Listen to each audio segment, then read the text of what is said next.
Hallo und willkommen zu einer weiteren Folge auf dem Kanal von Ramfeld Precision Gun Care. Mein Name ist Andi und heute reden wir über zwei Kurzwaffen von M&P 9M2.0, gefertigt von Smith & Wesson in den Vereinigten Staaten von Amerika. USA.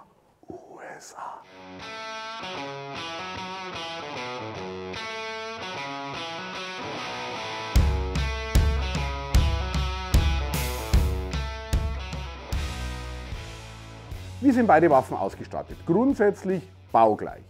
Linkes Modell ist die M&P 9M2.0 TFX FDE Hammer. FDE steht hier für Field Dark Earth. Rechte Seite haben wir eine Compact, die wirkt ein bisschen kleiner, ist sie auch, aber nur im Griffstück. Beide haben das Kaliber 9 mm Luger. Wir haben auf der linken Seite und auf der rechten Seite eine Lauflänge von 4,25 Zoll, also 108 mm. Großer Unterschied. Magazinkapazität hier bei der TFX sind 17 Schuss und rechts bei der Compact 15. Auslieferung mit 2 Magazinen, Auslieferung ebenfalls mit 2 Magazinen. Ganz interessante Waffen. Natürlich waren wir am Skistand. Zeit für Powder Dust Impressions.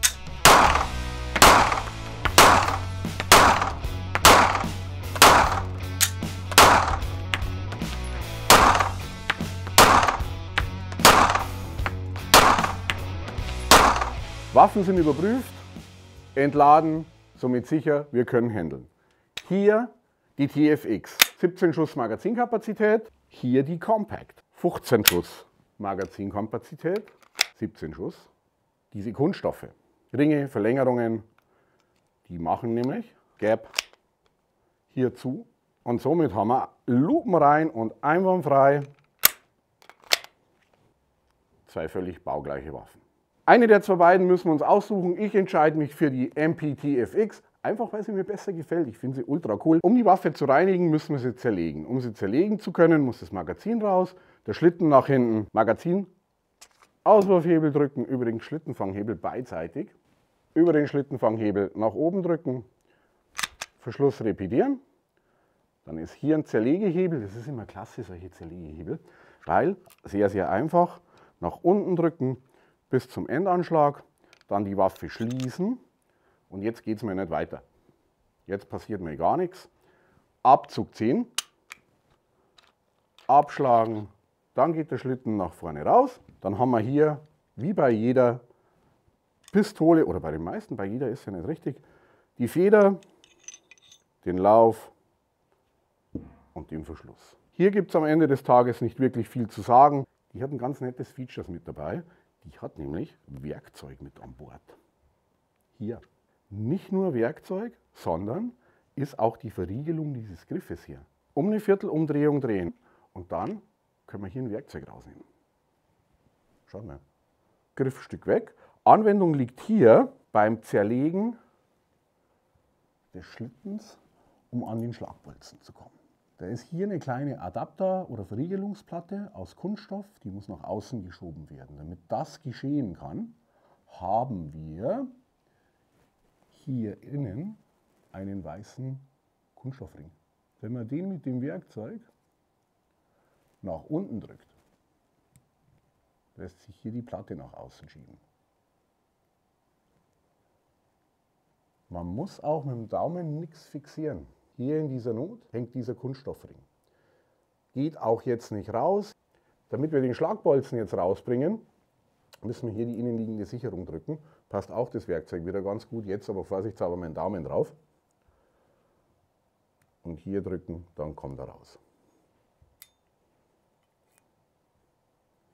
Also viel einfacher geht es nicht. Feder, Verschluss, Verriegelungskappe, Schlagbolzen. Ist das Werkzeug heraus, kann man es einfach abziehen. Man macht einfach einen anderen drauf. Am besten richtig rum hilft, dass der einrastet. Draufschieben mit dem Werkzeug. Achtung, Viertelumdrehung, verriegeln. Und schon habe ich einen völlig anderen Griff hier. Zur Reinigung. Kaliber 9 mm, was brauchen wir?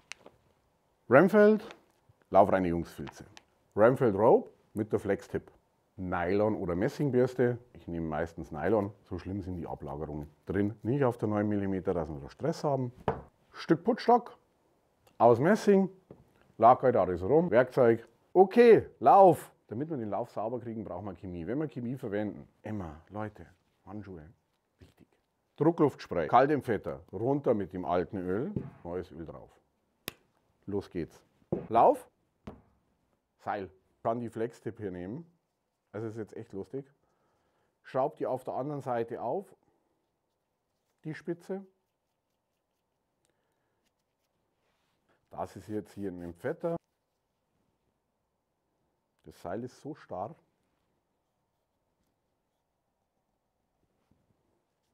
dass es sogar als Putzstock fungiert.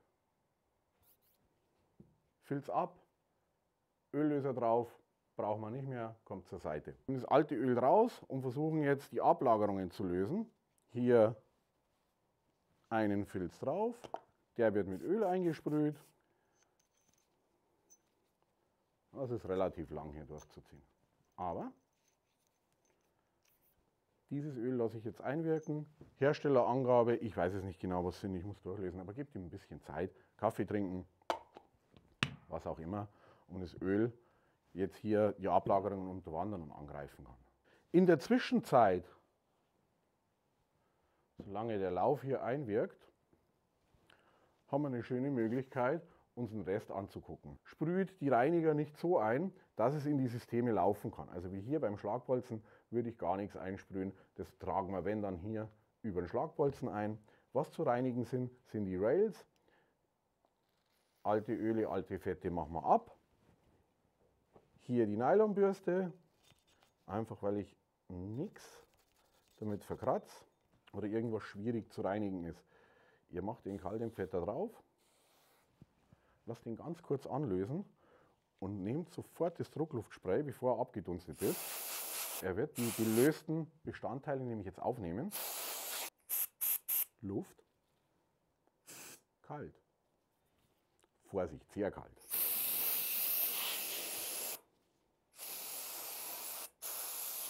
Also hier brauchen wir nicht wirklich viel reinigen, weil einfach nichts drin ist nach 20 Schuss. Wir reden ja jetzt hier über Öl. Hier muss ja Öl rein. Muss es das? Ja, klar muss es. Wir haben ja hier die Führungen, in denen der Schlitten läuft. Aber die sind hier draußen. 4 Stück. Eine hier, eine hier, eine hier, eine hier. Und die sollten wir ölen. Weniger ist mehr. Ich empfehle hier gern Punktöler. Feine Spitze. Also tatsächlich nur, was so ein bisschen korrespondiert hier. Jetzt setze ich, ohne einen Lauf einzusetzen, den Verschluss drauf, keine Feder drin, und bewege den Verschluss einfach mal leer, ohne Lauf, und drehe den. Es gibt aktuell, zumindest ohne Federn, hier überhaupt keine Berührung vom Verschluss auf die Führungsschiene. Da berührt sich mir gar nichts. Lauf drin, Federdruck drauf, wird es unter Umständen anders ausschauen. Also mache ich hier nur ein bisschen verteilen mit den Fingern und lasse es dann gut sein. Was sich hier übertragen hat auf der anderen Seite oder was rausgelaufen ist, wie hier zum Beispiel, nehme ich mit dem Lappen weg. Hier auf den Kanten unten, das war definitiv zu viel. Hier hat man auch ein Thema, wo man durchaus mal was draufnehmen kann, wenn es über die Patrone drüber läuft. Und hinten die Schlagbolzenentriegelung. Ich baue die Waffe jetzt wieder zusammen und zeige euch, wie man sie im zusammengebauten Zustand mit der Ramfeld Rope und der Flex-Tip reinigt. Sie muss nicht immer so zerlegt werden. Das reicht alle, würde ich mal sagen, keine Ahnung, nee, ich sag's nicht. 500 Schuss, 1000 Schuss, 1500 Schuss, 2000 Schuss. Ich will mich da nicht festnageln. Ich zerlege sie aber gern, also mache ich das fast immer, aber es ist nicht nötig.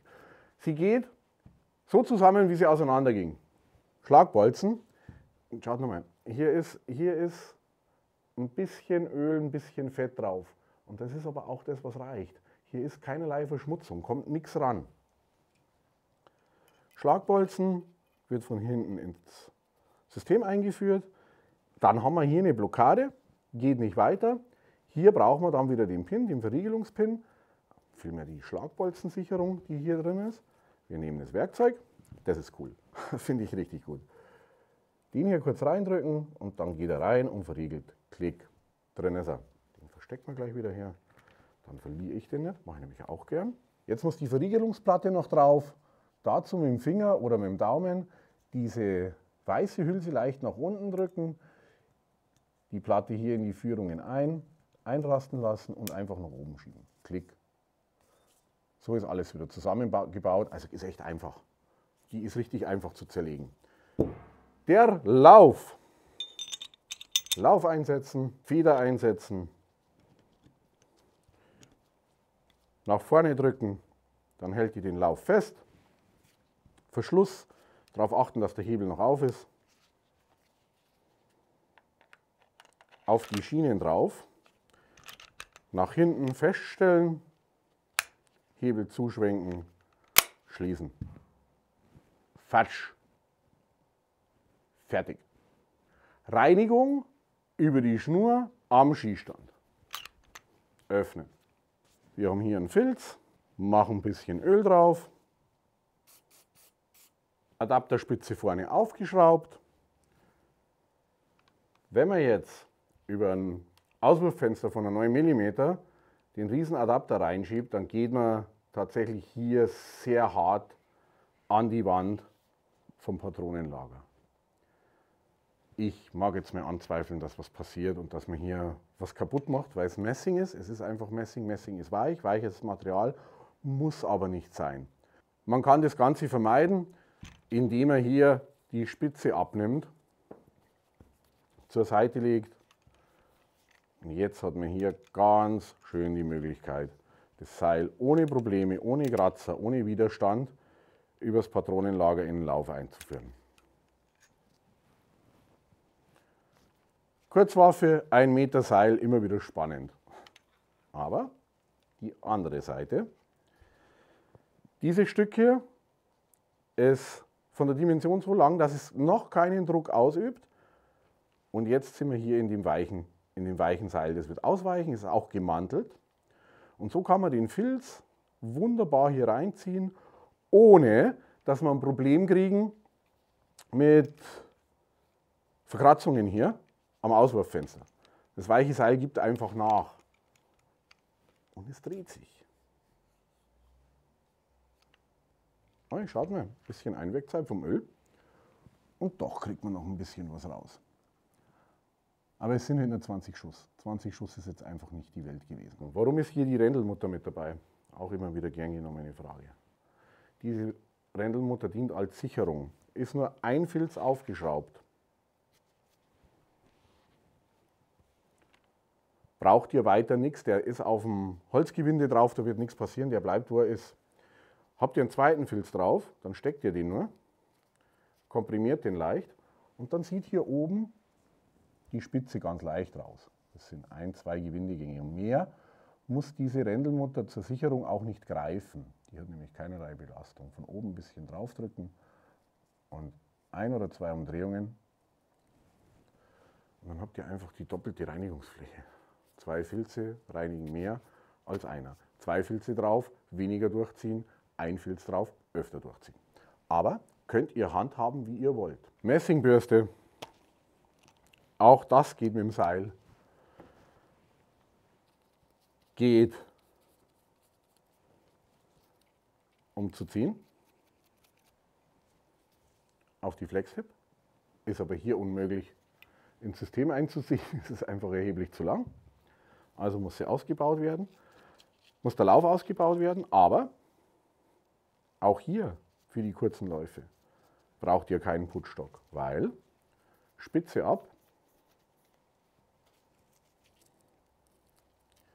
Messingbürste aufschrauben, Bürste aufschrauben, in Schussrichtung und schaut mal, wie starr dieses Seil ist. Ihr könnt tatsächlich eine Messingbürste mit dem Stahlseil hier durchschieben. Es ist nicht komfortabel, unbestritten, aber funktioniert. Wenn ihr Messingbürsten zurückzieht, dann macht das nicht, wenn die Bürste im Lauf ist. Bürsten im Lauf dürft ihr nie zurückziehen. Die werden sich umknicken, abbrechen, ist sie hin. Dazu sind sie zu teuer. Bedeutet, sie müssen nach vorne raus. Komplett durch. Und hier haben wir den Fall wieder, was passiert denn hier, wenn die Messingbürste rausgeschoben wird. Sie fällt immer ein Stück nach unten, das macht sie mit dem Putzstock auch. Aber bei der Kurzwaffe nicht so entscheidend. Ich sage mal, bei Präzisionslangwaffen kann es vorne Ärger machen. Nee, es macht auch bei Kurzwaffen Ärger. Wenn vorne die Spitzen der Züge und Felder durch sind, gibt es ein Problem.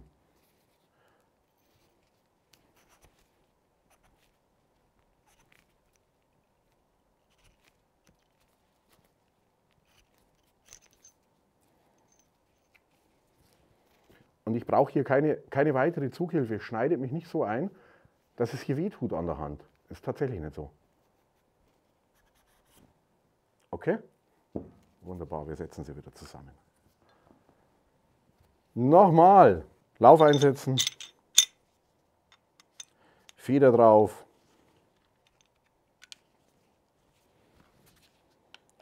Verschluss aufs System. Über den Schlittenfang verriegeln, schließen, Magazin drin, fertig. Liebe Zuschauer, M&P9, M2.0 TFX und M2.0 Compact. Zwei interessante Pistolen, kann man sich anschauen. Ich sehe sie natürlich im Sport, ich sehe sie aber auch in der Jagd. Natürlich wird sie auch von Behörden getragen, wer auch immer. Wollen wir genauer nicht drauf eingehen, vielmehr, ich weiß es tatsächlich gar nicht. Ich finde sie schön, mir gefällt sie, auf meine Hände passt sie gut, sie hat ein paar ganz, ganz nette Features. Kann man sich mir angucken. Liebe Zuschauer, wenn es euch gefallen hat, liken, teilen, Glocke nicht vergessen. Bis zum nächsten Mal.